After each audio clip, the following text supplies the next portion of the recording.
Calling the hearing of the Environmental Safety and Toxics Committee to order. I'd like to welcome Assembly Member Cowra, who's filling our vacancy today. Thank you very much for being here. I'd also like to welcome Assembly Member Mathis, who is our substitute vice chair. Shortly we'll be joined by another substitute, Assembly Member Lackey. And we are hearing 10 bills today, with two that are proposed to be consent, SB 1054 Hertzberg and SB 1133 Portantino. We'll be starting with the Special Order of Business, SB 212 Jackson. We don't have a quorum yet, but we will hopefully have one shortly. Senator Jackson, I know you've worked very hard on this bill, and appreciate your being here early because I know you have another committee to chair. So thank you very much, and please proceed. And Mr. Assemblymember Ting, thank you very much as well. Well, thank you, Mr. Chair and members. I appreciate the ability to present this in a special order. This is a measure that I have been working on for a number of years. It's a bill that creates a comprehensive statewide producer-paid take-back program for home-generated pharmaceutical drugs and medical sharps.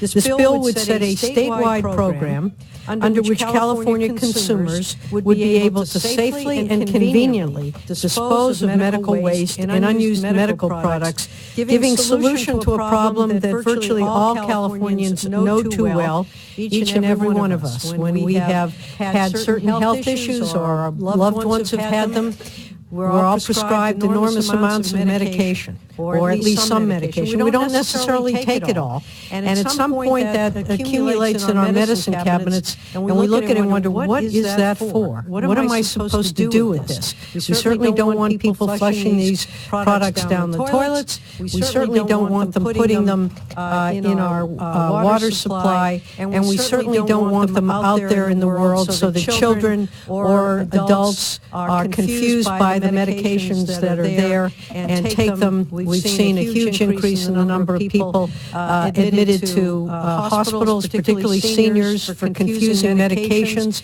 We know young people, for reasons that are absolutely beyond me, will take their medications, prescriptions that their parents have in their medicine cabinets and take them to parties, which they then will throw into a fishbowl and pop them to see whatever it is, the big kick from whatever mom was taking for whatever. There's just too many of those, and of course I'll let and defer to my colleague, Assemblymember Ting, who's been working on the sharps element of this, to perhaps share a few thoughts. I personally have had that experience as a cancer survivor. I was taking all sorts of medications, or at least they were prescribed to me for whatever this was that I was doing or that was that I was supposed to do. At the end of the day, thankfully, that was a long time ago, I looked at my medicine cabinet and I had no idea what these things were, what I was supposed to have taken them for, and the question was, now what do I do with them? And this is a problem that I think most of us have, either for ourselves or if we've cared for our parents or our elderly. There's just, we have not recognized the need or what is required to remove these medications and dangerous products from our homes. So I have worked on this, as I mentioned, for many years as a result of my own experience and just recognizing the importance of this. When these items are not disposed of safely, the waste is subject to abuse. We have a lot of support from our water districts because people will dump these down the toilet. They infest our water systems. They also clog the drains because they don't all necessarily disintegrate. So the harm to society is not just the personal or just to public health. These improperly discarded medical wastes are of serious concern to public safety and to the environment. And in support of this bill, you'll find local governments across the state that have to deal with discarded medical waste at great cost to their resources. They pay for these. Our sheriffs and public safety people who provide these bins and do these take-back programs, it's taxpayer money that is used for this purpose. And these improperly disposed of waste are scourged to public places, again, with the sharps that are on the streets, and I can tell you in our beaches, where our kids want to go to recreate, and there's a hypodermic needle there that's exposed or just beneath the sand that is a danger to them. We have to deal with this problem. So, again, our landfills, the aquatic systems, it goes on. But the situation is not all that grim, because we are able to and we can address this in a better way. And thanks to local efforts across several California counties and statewide and provincial programs in Washington State, in British Columbia, in Canada, and soon to be in New York State, we've tried and got tested models that can be successfully implemented here in California. And in cooperation and with the partnership of the medical, pharmaceutical, and medical device industries, we are actually, everyone's at the table, and we are discussing the issue. We have a bill before you that we recognize needs some continued work, and we're all committed to doing that, and in talking with the chair, recognizing his interest in helping, which is greatly appreciated. And when we talk about local efforts, I should note that just this very morning, the County of Los Angeles unanimously passed a resolution supporting this bill in concept, highlighting the continued effort here in the legislature to get this done, and the interest on the part of the county to address this problem comprehensively if we're not able to do that here first. And that's the goal, rather than have a whole bunch of different communities with different standards and different programs. This statewide effort, this measure is an attempt to create a program that is comprehensive yet comprehensible to all of the parties involved. And again, many years of conversation. We are here, and in addition, I have one of my co-authors with me today. We also have Jason Smelzer on behalf of the California Product Stewardship Council to provide assistance with the committee questions that may exist. I want to thank you. We've turned a corner. I'm very excited about the fact that everybody is now recognizing the problem and coming together to try to solve it. Before we start, I'd like to establish quorum. Quirk. Here. Quirk here. Lackey. Arambula. Mathis. Mathis here. Kalra here. Holden. Muratsuchi here. We have a quorum. Thank you. Thank you, Mr. Chair. Let me also just thank my partners in this effort, Senator Jackson as well as Assemblymember Gray. This has really been a project that's been going on for a number of years, and we continue to have ongoing discussions. We are very fortunate to live in a country where we have extremely advanced health care and extremely advanced work. But with some of that health care in terms of medicine as well as sharps, we don't have the best system of how we take that product back.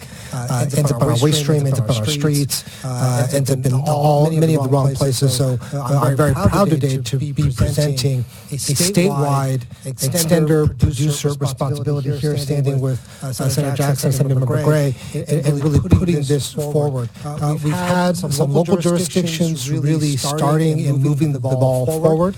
But what I would say is, while my city has done so, we really are best served with a consistent statewide program that really provides responsibility across the board, so we can really share responsibility between government and industry, and really getting the products after they've been used out of people's homes into the proper disposal streams.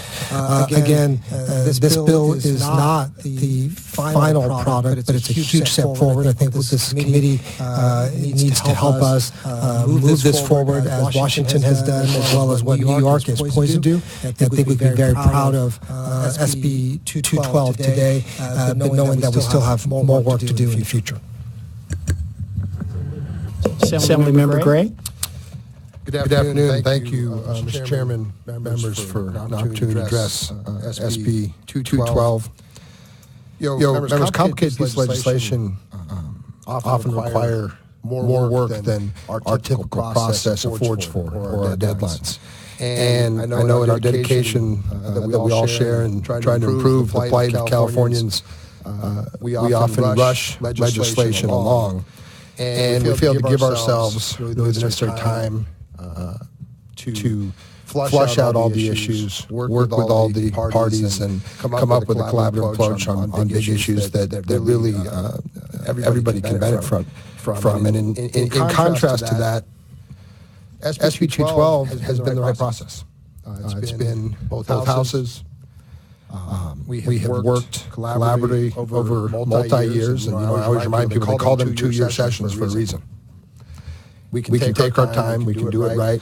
I want to thank the committee and the staff for taking an effort at addressing some very difficult issues and working with all the stakeholders. And I think there's definitely a willingness here by both business and consumer groups to get a take-back program that works, that runs both from a perspective of the public and the manufacturers who ultimately will fund and run the program.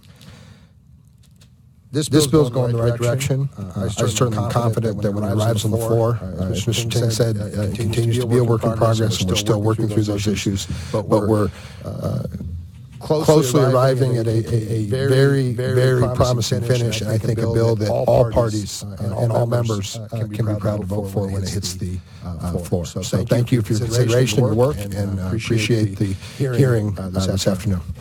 Before we go from here, so as the authors have stated, we don't think the bill is in final form. We ourselves the bill really just hit the went into print just a few days ago, so we're not prepared to offer amendments. What we'd like to do today is hear from the supporters. I then want to give 50, and you can determine the length you'd like to go to. But for the, we won't call them opponents, but let's just say people would like to see changes in the bill. I'd like to allocate about 15 minutes, and when the time comes for that, if the various groups who'd like 1, 2, or 3 minutes could come up, and we'll try and organize that so that as many people with many concerns as possible get addressed. And then I want to hear from members who are here to get their input as to what they think most needs to be addressed as well. So Mr. Jason Smeltzer, please go ahead. Thank you, Mr. Chair and members. My name is Jason Smeltzer. I'm with Shaw Yoder Antwi. I'm here on behalf of the California Product Stewardship Council. Very proud to be here today with the Senator and these 2 Assembly members. They said it best, so I'll be very brief. CPSC, just so you know, is an organization that works to have manufacturers mitigate the end-of-life consequences of products they make. Not every product is appropriate for the policy that we pitch. They fall into 4 categories, really. They have a significant end-of-life impact in one of the following 4 categories. 1, public health, like drugs. 2, occupational safety and health, like sharps. 3, environmental, think mercury thermostats, think drugs. And 4, cost to local governments, just the cost to deal with certain products that are difficult to manage at the end of life, like mattresses. All programs that hopefully will exist soon or already do exist.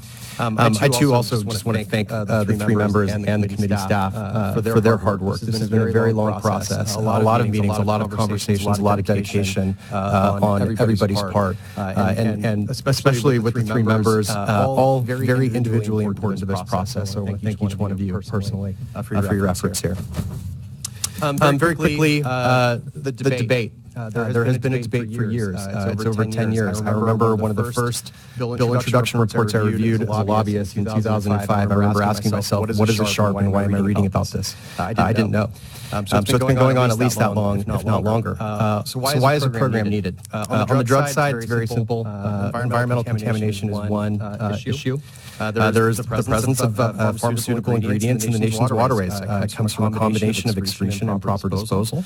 Under the Bush White House, Office of National Drug Control Policy and the Health and Human Services Agency and the U.S. EPA all released drug disposal guidelines because, and I quote, improper drug disposal is a prescription for environmental and societal concern.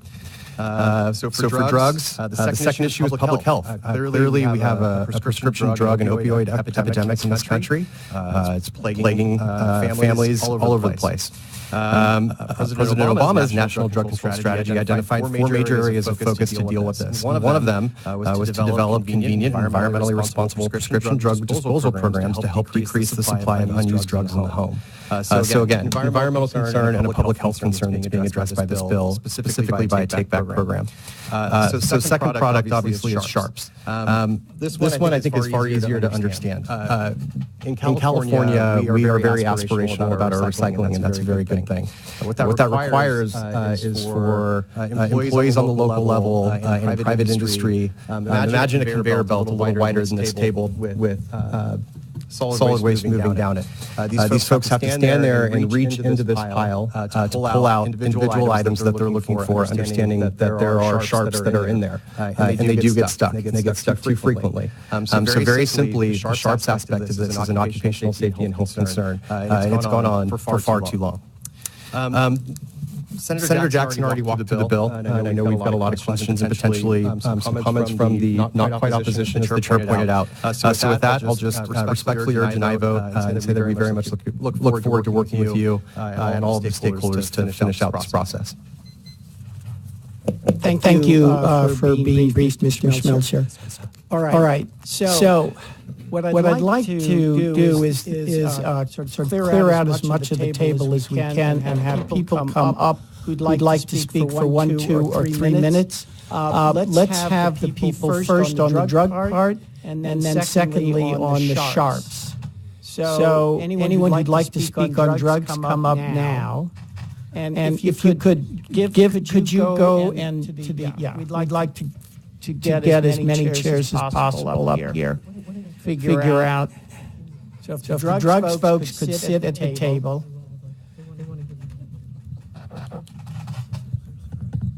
Oh, I'm sorry. I should have had supporters first. If there's Me Too supporters, could you speak up now? I'm sure there's some. Thank you, my staff, for correcting me. Me Too supporters, go to the microphone. Those who are going to make comments on the bill, come to the chair. If you're going to comment on the bill, sit down. If you're going to Me Too, go to the microphone. Okay, Me Too's, go ahead. Good afternoon, Mr. Chair and members. Kira Ross on behalf of the City of Stockton in support of the bill. Rand Hicks, the California Alliance for Retired Americans, California's Disability Rights and Old Women's League, strong support. Good afternoon, Melissa Immel with Scioto Antwi on behalf of the National Stewardship Action Council, the Solid Waste Association of North America, the Western Placer Waste Management Authority, the City of Santa Monica, the Boards of Supervisors for the counties of Butte, Mendocino, Humboldt, and Shasta, all in support, as well as the San Francisco Department of the Environment, supportive in concept of the goals of this bill. Thank you. Mr. Chairman and members, Jessica Gauger with the California Association of Sanitation Agencies in support. Mary Pido in support for the Rural County Representatives of California. Erin Evans on behalf of the League of California Cities in support. Good afternoon, Sharon Green on behalf of the Los Angeles County Sanitation Districts in support. Thank you. Melissa Romero with the environmental group Californians Against Waste in support. Teresa Berkovich on behalf of the local Directors of Environmental Health, Heal the Bay, Starfighter Foundation, Seventh Generation Advisors, and the Alameda County Waste Management Authority in support. Good afternoon, Jack Anderson with the County Health Executives Association of California in support. Andrea Ventura with Clean Water Action in support. The only thing that we would like to see change in this bill is as much enforcement as we can have. Thank you. Excellent. All right. So the people at the table, if you could take perhaps 2.5 minutes each or thereabouts, and let us know what concerns. Well, now we've got one more. So this is on the drugs, 2 minutes each, and then we'll hear from the Sharps people. So Madam? Hi, my name is Sandra Chavez. I'm a mother who lost a child because of a blood-borne pathogen. I've come here to speak because I lost my son. Wait a second. We've already heard from supporters. Is there something you want changed in the bill? We're hearing now from the people who want things changed in the bill. If you just are giving support, I can give you 15 seconds or so. But I understand you've lost a son, and go ahead. My son, his disease progressed to IV drug use, and I am here in support because I believe that if we would have been able to have a sharps container in our home, that would have helped because we ended up having to kick him out of our house because of my fear of exposure to blood-borne pathogens. I'm sorry. This is my first time. I just want to say that I support it, and I believe that we need to have, safer access to IV, to prevent IV drug use. Thank you. Thank you very much. I'm Tim Goncharoff from Santa Cruz County. Santa Cruz County has had a drug and sharps take-back program since 2006. Every pharmacy in our county participates. They take back drugs and sharps from consumers for free.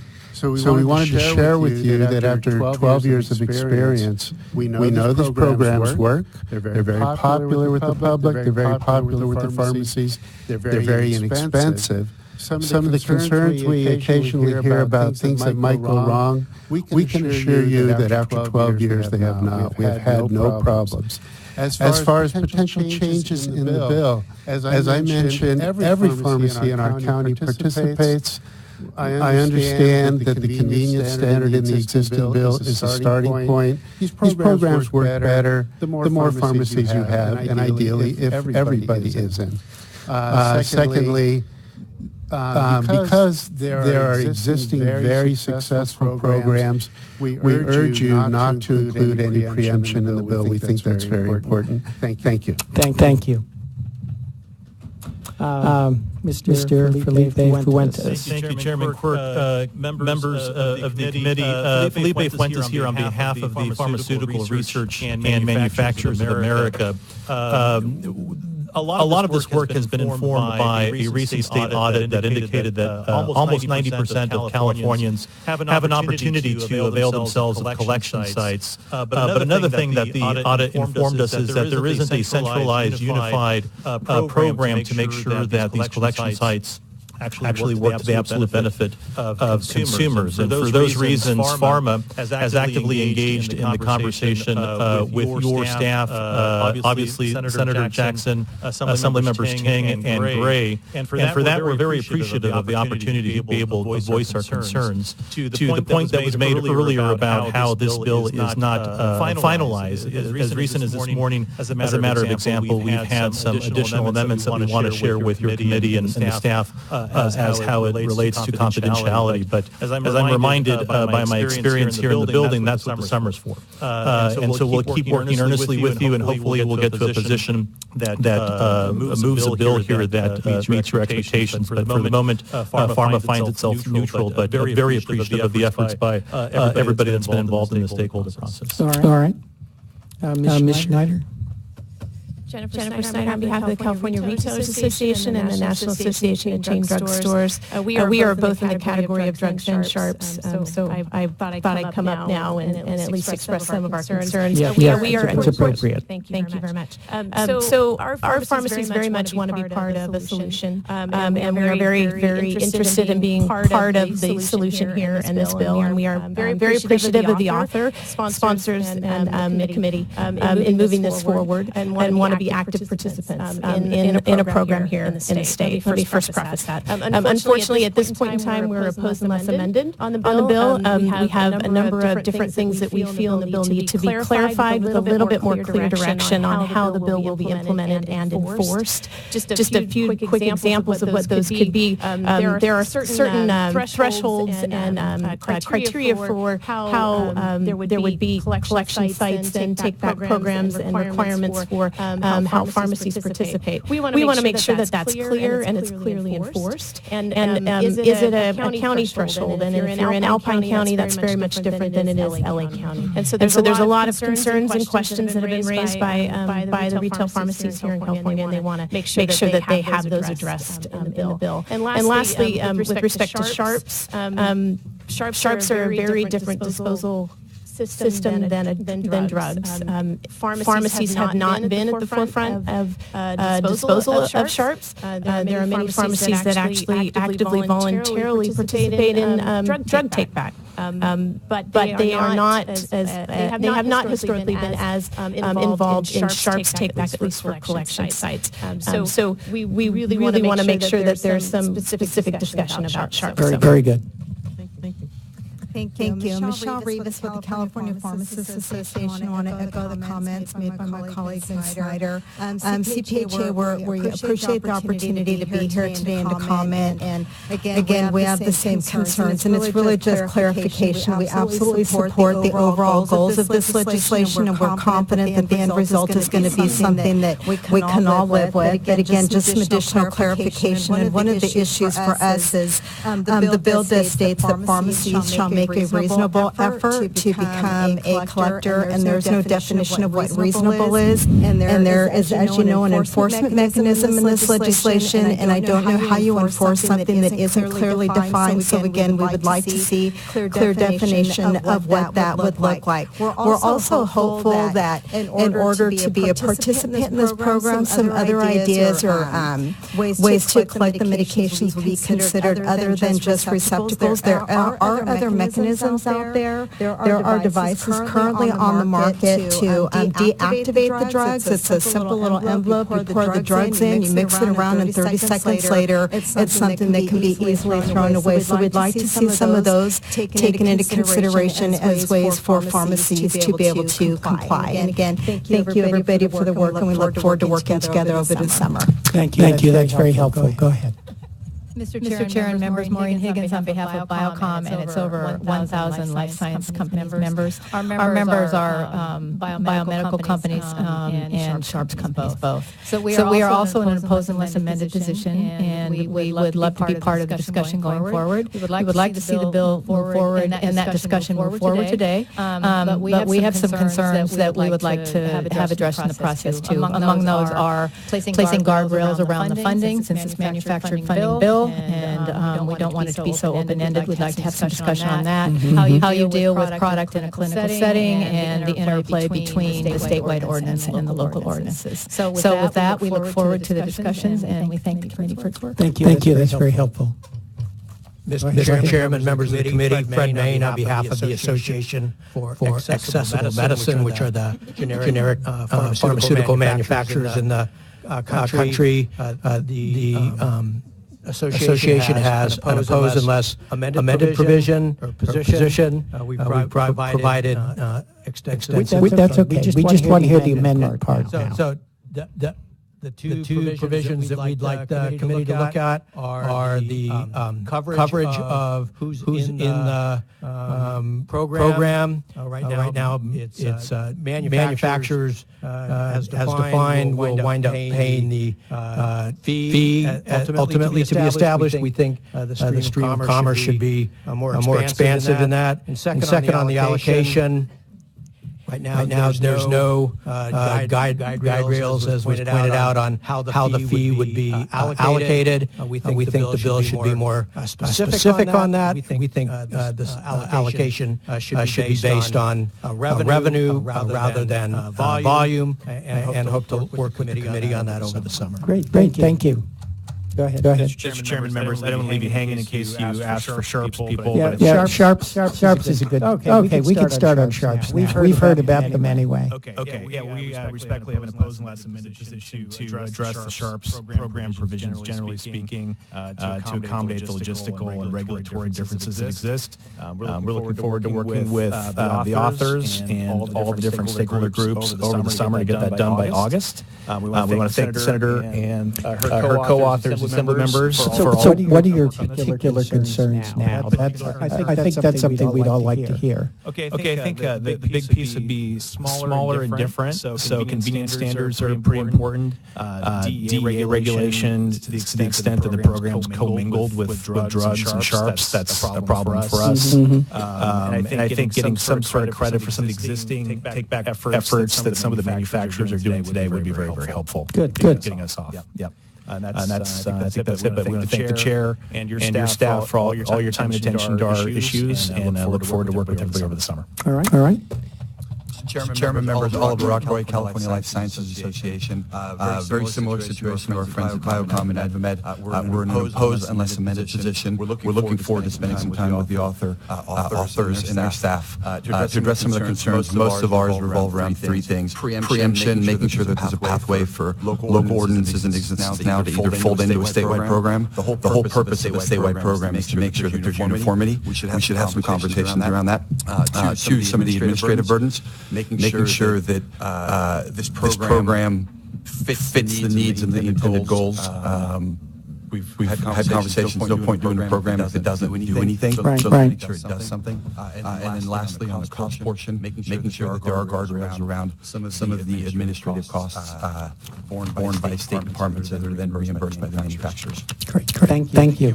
Is there anyone else who'd like to take? Okay. Very good. Thank you, Chairman. My name is Carlos Gutierrez. I'm with the Consumer Healthcare Products Association. We represent the over-the-counter medicine manufacturers. Similar to pharma, we're on the neutral position right now with some concerns. They relate to preemption of local ordinances. The bills that passed in Washington and New York all preempt localities, so we'd like to mirror that. The convenience standard as well. And the two states I mentioned before, they also have a much higher convenience standard. And similar to what was suggested earlier, we can take advantage of existing infrastructure in meeting those standards. We would like that. Very good. Starting with the Me Too section, I believe Peter Kellison. Okay. Is there anyone else who'd like to speak for a minute or two to address particular concerns that haven't been raised yet? And then we can go to Me Too's. Go ahead. Jamie Miner on behalf of the Animal Health Institute. We agree with some of the points brought up in the analysis that animal use might necessarily be appropriate in this bill, and look forward to working with the authors and the commitments made and on a product that works for everyone. Very good. Erin Ryberg on behalf of the Grain and Feed Association. Just bringing up the unique challenges with grain and feed. We sell medicated feed. So when we drop a couple tons of medicated feed, how would we get that back from the customers? So joining with the other opposed, hoping for an exemption for the animals. Great. Thank you. Good to hear from you. All right. Anyone else who wants to take a minute or two for a particular concern, then we can go to the Me Too's. Thank you. Peter Kellison on behalf of Walgreens. Happy to work with the author to share the same concerns that were articulated by the Retailers Association. Look forward to working in the process. Great. Ivan Altamura on behalf of the Biotechnology Innovation Organization in an opposed unless amended position, and look forward to working with the authors over summer. Justin Oldfield with the California Cattlemen's Association. I want to echo the comments made by AHI, and thank you for bringing up in the committee analysis issues related to veterinary medicine and animal agriculture. I look forward to working with the author and others as we move forward to address that issue. Thank you. Jason Bryan on behalf of Western United Dairymen, representing 1,000 dairy family producers in the state. Also echoing concerns of the veterinarians about how this would impact our dairy producers and how we can work that process forward. Look forward to working with the chair and the authors on this bill. Appreciate it. Thank you, Mr. Chair and members. Christina DeCaro, representing the California Veterinary Medical Association. I'd like to thank Mr. Tucker and Ms. Jackson's staff for walking us through what was potentially an amendment that would have considered veterinary medical offices a retailer, which was worked out with the Ledge Council amendments. We'd also like to support what Mr. Tucker has raised on page 12 regarding the exemption for veterinarians, veterinary drugs. Thank you. Honorable Chair and members. My name is Emily Barnett with the Central Contra Costa Sanitary District. We actually are unique because we have pharmaceutical collection bins, 13 sites that serve about 500,000 customers. Our concern is that we cannot collect sharps, and we want to make sure that there is an equal one-for-one. So not only do we have pharmaceutical, we know that need is there. We have millions of pounds that are collected since the start of our program, but we also know that sharps are something that we pull out of our pipes and pumps daily because those wipes, those non-dispersables are collecting them. So we're really advocating the Me Too side for. Who are you with again? The Central Contra Costa Sanitary District Okay. in the East San Francisco Bay Area. Thank you. Good afternoon. My name is Sue Stevenson. I'm with Dublin San Ramon Services District. We're a water, wastewater, recycle water provider. And the gentleman who runs our operations plant 24/7. When he was young, operator in the field, he had to derag a pump, reached in and got stuck. Not a pleasant thing. So it's not just people working on a household or the hazardous waste line. It's people operating sewage treatment plants 24/7. And they get clogged, the pumps get clogged. So we also are very supportive of the sharps, proper disposal. If anything, strengthen the bill, please don't dilute it. Thank you. Mr. Chair, members of the committee, Anthony Gonsalves representing the cities of Thousand Oaks and Torrance in support. Thank you. All right. Do we have any other witnesses? If not, then the authors and Mr. Schmelzer can come up. And then if we have other questions from the members that require some of the other witnesses, we can bring them up then. And let me say, I'm going to ask to bring this. So what I'm going to ask the committee to do is to tell us what they think needs to be improved in the bill.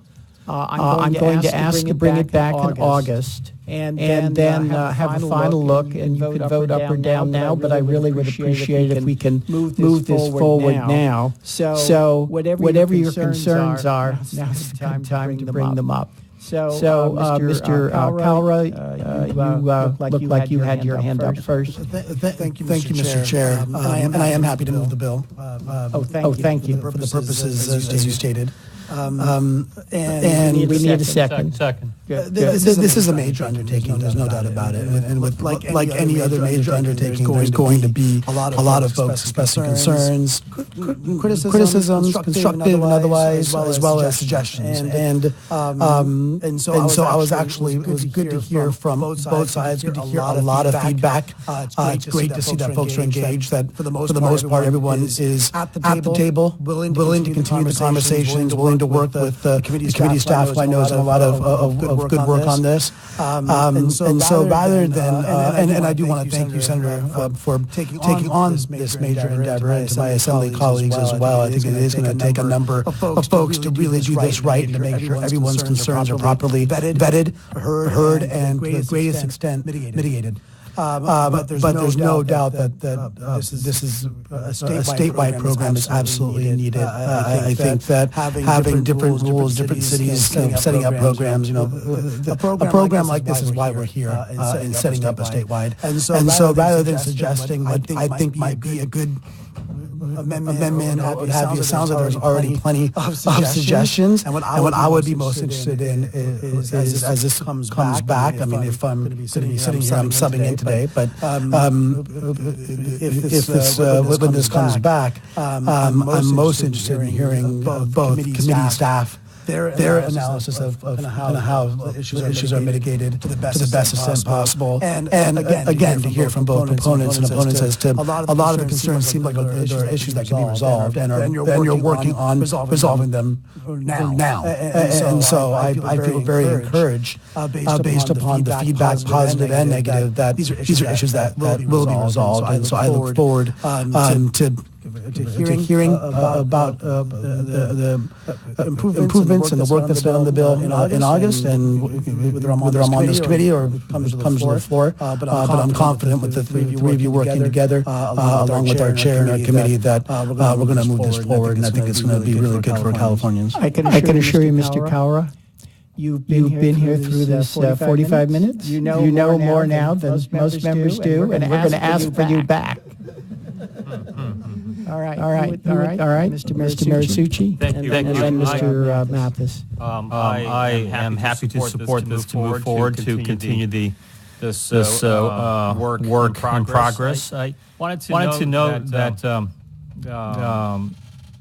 it seems the committee analysis highlights how current state EPRs include carpet, paint, and mattress. And I know that those issues are very familiar to the Assembly Natural Resources Committee, which has oversight over those issues. We also had conversations just yesterday about a bill related to the latest effort to address another challenging area, which is to update the bottle bill and the challenges of the lack of recycling centers and the challenge of how to make the collections the most effective by making them most convenient and accessible. And so I would like to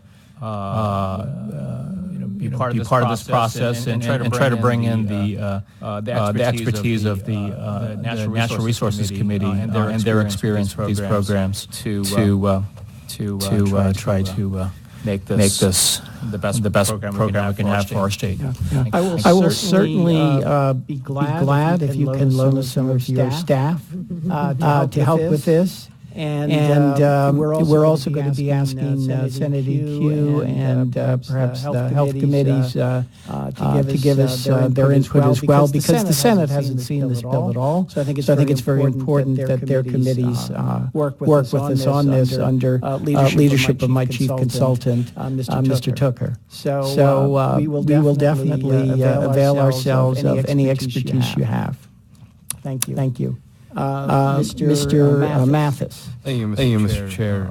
First, Senator and colleagues, I think you're undergoing something that definitely needs to happen in our state, and to have a statewide program is something we vitally need, especially I know, Mr. Gray, in our rural areas that we have in having the concerns.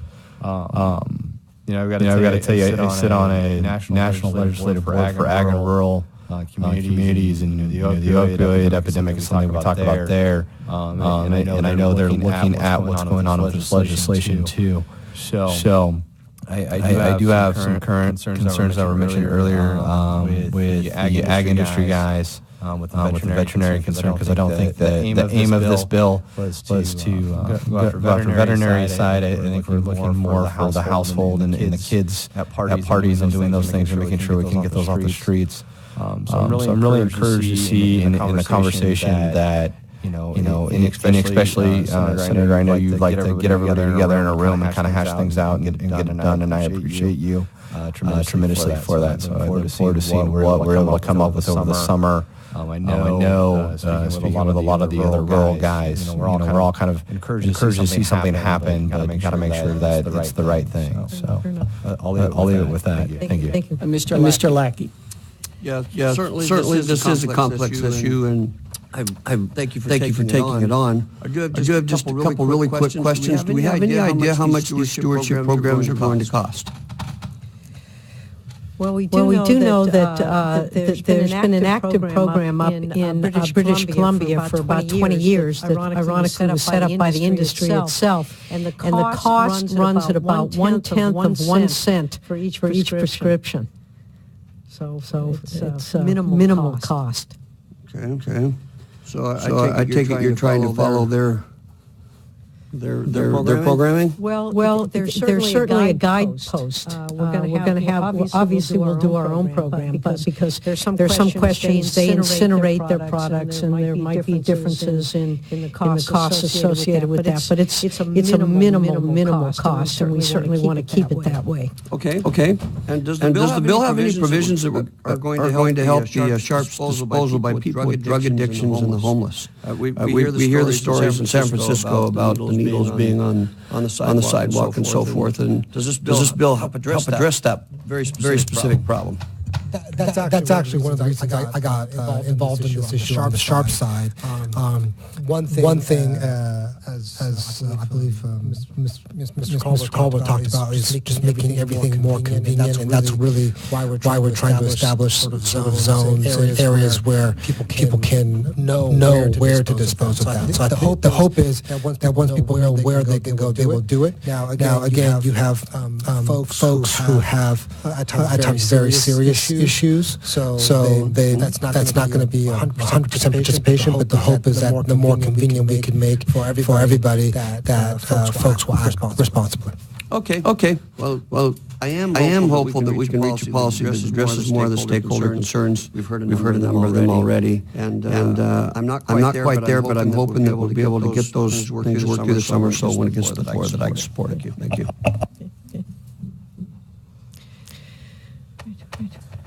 Okay. Dr. Arambula. Thank you, Mr. Chair. I'm going to start my comments by thanking the authors for bringing this necessary bill forward. It's important for us to address this crisis head on. I'm going to talk a little bit about process, though, and I have a little bit of concerns based on what we're hearing from all the stakeholders today. I'm willing to allow this to go forward, but wants to make sure the voices of our ag community and rural communities are heard. That this one-size-fits-all policy does not overly hurt an industry that this city has not always been too kind to, and so would want to make sure that any policies we push out are recognizing that and taking care of our ag communities. Specifically looking at both the medicated feed and the veterinary medicine portions of this. Secondarily, I understand the logic between trying to combine a statewide policy of both medications and sharps, but they're not ubiquitous. And some of the concerns I have are stemming from what occurs within a hospital. So I'd like some understanding of what happens in more clinic settings, what happens in more rural settings. How does this actually get implemented? And so there may be plenty of time for us to discuss with this, but in light of the process that I started with this, I'd like an opportunity to be able to work with the authors to be able to better understand this bill and make sure this is the best policy that we can push forward. The enemy of perfect should not be good, and I don't intend to stop this in its tracks, but want us to make sure that we are putting the best policy forward. And I believe that taking in what we're hearing from stakeholders and improving upon this, and hope that's what comes back in August. But there are concerns, both from those of us who are going to support it today, who wants to make sure this is a better product going forward. Thank you. Totally agree. Thank you.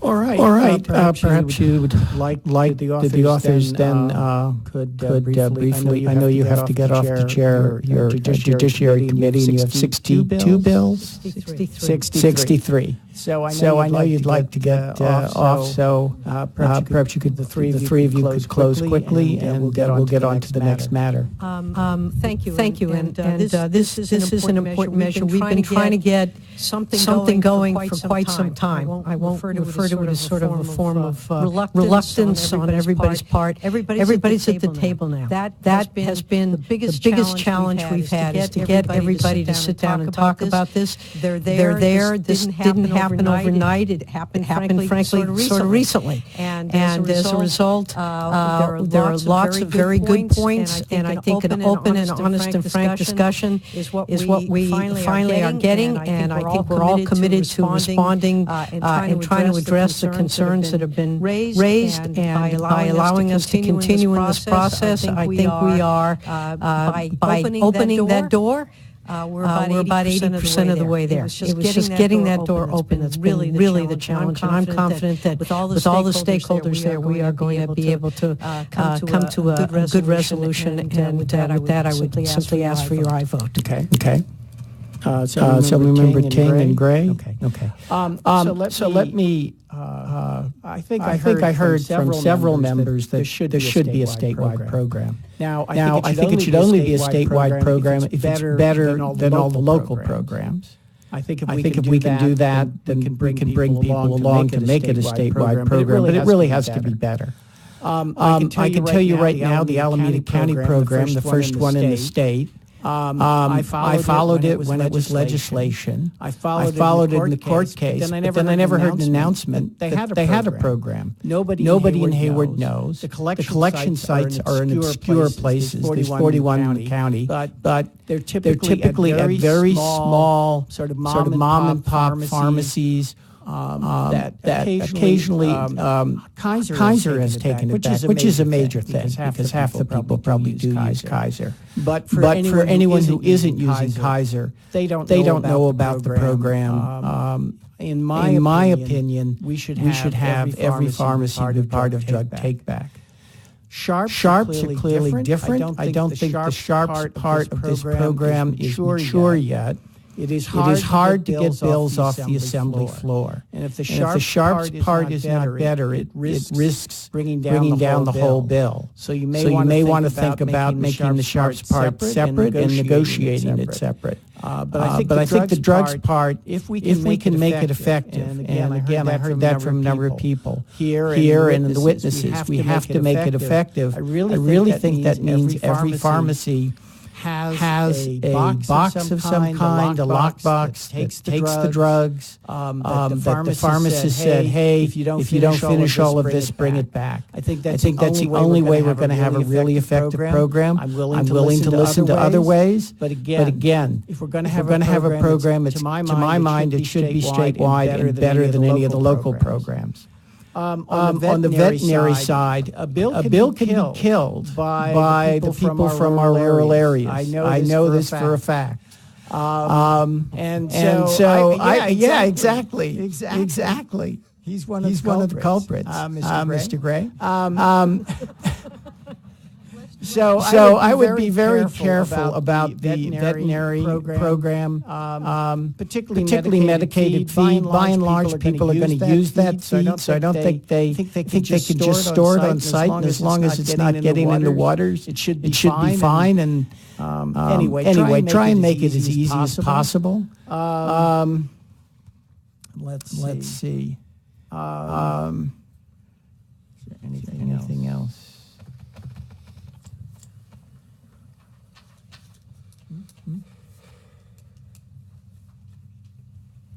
Okay. All right. So I know you've agreed to work with all the stakeholders.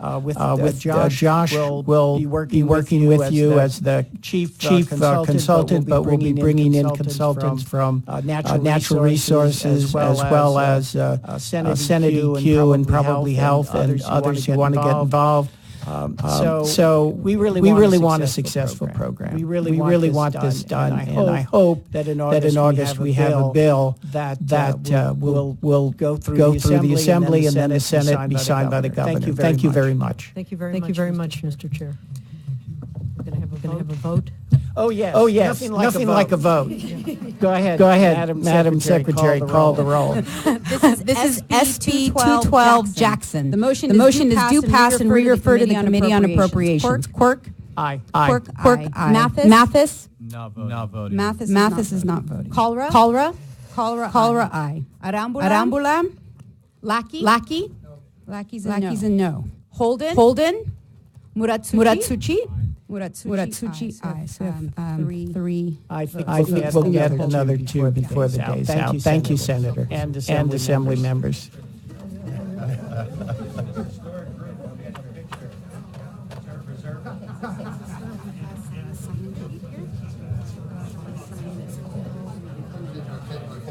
Okay, but I don't see anybody else. Hill here? Who's up? Hill is our first senator. Is he here?